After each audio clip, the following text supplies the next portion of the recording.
Эти корочки используются при заболеваниях полости рта и при воспалении горла. Антиоксиданты, присутствующие в кожуре, выводят вредные вещества из организма и оказывают очищающее действие на печень. Они обладают вяжущим действием. Их используют при диарее и отравлениях. При этом полезная микрофлора кишечника не страдает. Кожуру используют для лечения заболеваний желудочно-кишечного тракта.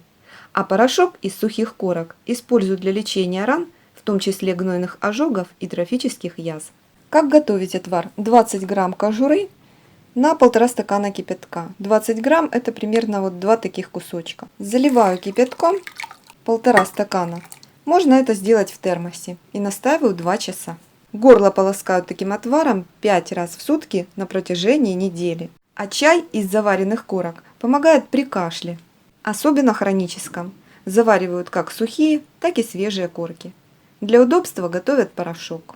Напиток получается бледного цвета, ароматизируют мятой или лимоном. Стакан чая небольшими порциями выпивают в течение дня. Также корки этого замечательного фрукта используют для борьбы с глистами. Сухие корки измельчают в кофемолке или ступке, получившимся порошком присыпают раны и ожоги. Чем кожура может навредить? Осторожными должны быть аллергики и тем, у кого имеется склонность к запорам. Нужно понимать, что в корках имеются токсины, поэтому превышать дозировку не стоит. В сутки выпивают всего 1 стакан такого чая. По желанию добавляют зерна, листочки мяты или ломтик лимона. Пьют такой чай за час до еды.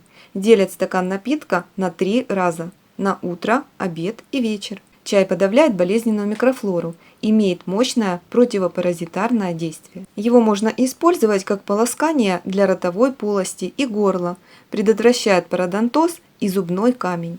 Убирает боль в горле, обычно полоскают 5 раз в день.